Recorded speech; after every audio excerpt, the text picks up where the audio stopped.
Les méthodes agiles partent du principe que spécifier dans les détails l'intégralité d'un produit avant de réaliser ce dernier et chercher à établir un plan détaillé du projet avant de se lancer est contre-productif.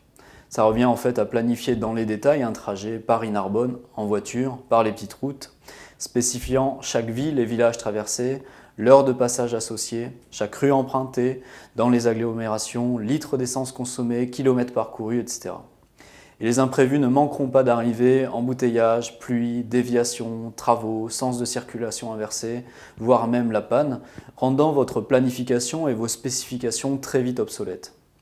Combien de temps aurez-vous passé à planifier cet itinéraire et comment réagirez-vous face à la frustration de ne pas pouvoir appliquer votre plan à la lettre? L'idée consiste à se fixer un premier objectif à court terme, une grande ville par exemple, et se lancer sur la route sans tarder.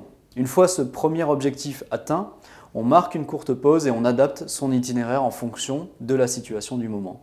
On peut au passage réaliser une projection de l'heure d'arrivée basée sur les mesures faites sur les tronçons déjà franchis, une projection qui ne sera jamais exacte mais qui sera déjà plus fiable que les prédictions qu'on peut faire avec une approche classique.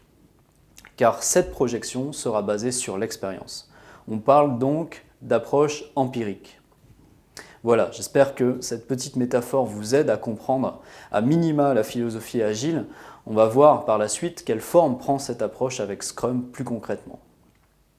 Juste avant, il est intéressant de se demander pourquoi le fait de devenir agile devient essentiel aujourd'hui.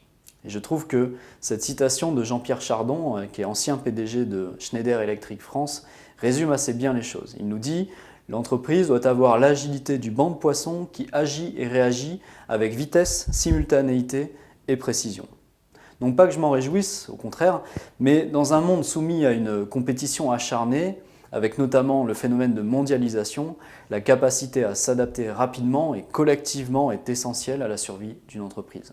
Tout comme l'importance de prendre soin de ses collaborateurs pour pouvoir innover grâce à l'intelligence collective. Autrement dit, notre société a cruellement besoin de managers agiles.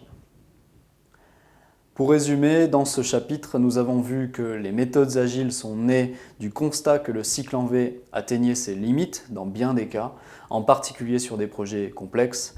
Nous avons vu aussi que ces méthodes respectent des valeurs et principes communs rassemblés dans le manifeste agile, manifeste qui finalement illustre l'état d'esprit agile.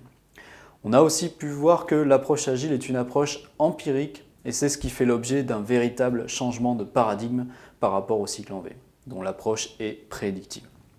Et enfin, on a vu que les méthodes agiles ont été créées et éprouvées par des acteurs de terrain et c'est ce qui les rend particulièrement pragmatiques.